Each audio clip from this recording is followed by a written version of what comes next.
traders, this is a technical analysis video for Bitcoin. But before I begin, I just want to ask you one thing. If you would be so kind to leave me a comment on the video just to let me know if you found my material useful for you in your trading. That's all I ask. Now, for Bitcoin's immediate price action.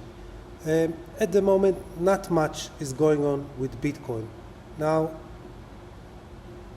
it is too late to short, and it's too uncertain, too long, in my opinion.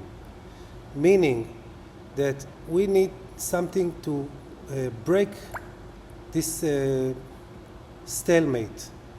What I would like to see is a break below the range to sweep up all this liquidity, touch the 50 EMA, a short squeeze up, and then down. This is what I think will happen. However, if you are not already in a short, in my opinion, this close to the range low and to the 50 EMA is not good practice to short, because you don't short support, you short resistance. And this right here is support. Okay?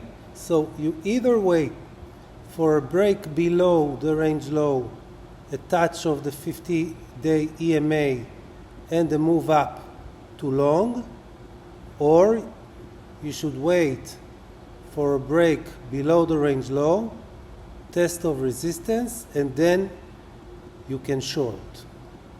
But at the moment, there is no trade. Now, the subject of today is the 50-day EMA, because the 50-day EMA is a dynamic support and resistance level, and it's completely tradable. What do I mean by that? I mean that, for example, here on April 23rd, we touched the 50-day EMA, we briefly wicked below the 50 EMA, and the push-up was a 10% move. So it is completely tradable.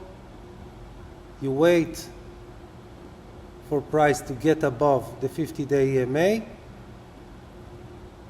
test it as support, and you can expect conservatively a 7% move up.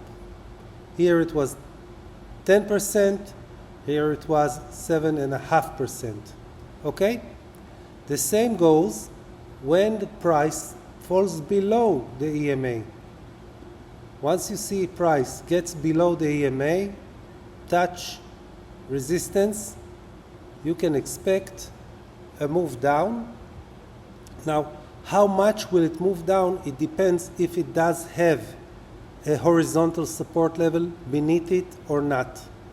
Because if you don't have a horizontal support, the drop will be much more than if you have a horizontal support.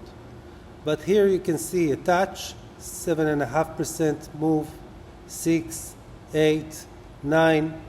So the 50-day EMA is a support and resistance trade.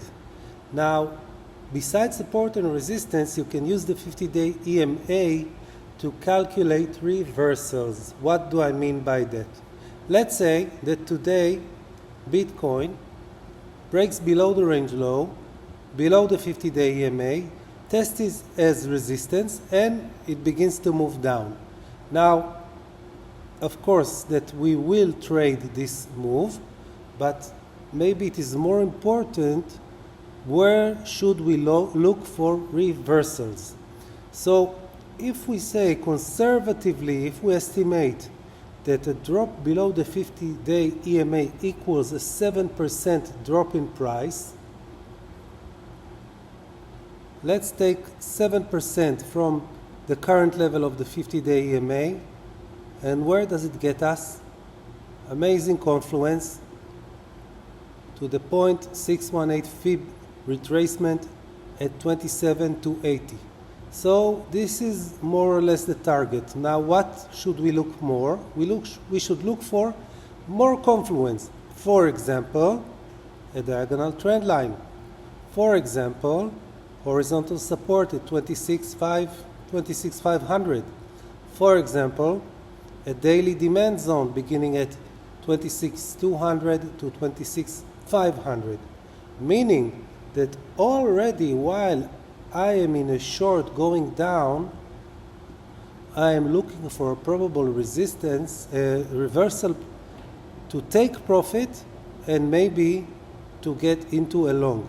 Now once Bitcoin gets into the reversal area, here I will be looking for a sign of a reversal. For example, a swing pattern, swing fail pattern, okay? Or bullish divergences, or multiple bullish divergences.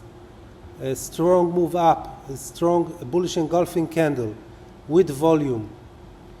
Once I know that I'm in the reversal area, I am more confident to take a long. Okay, now that's all I have for you today on Bitcoin. I really hope that you found it useful. I thank you for taking the time to watch the video, and do me the kindness of leaving a comment, just some feedback, so that I will know that I'm giving you guys good service. Thank you very much, and good luck with your trading and in life.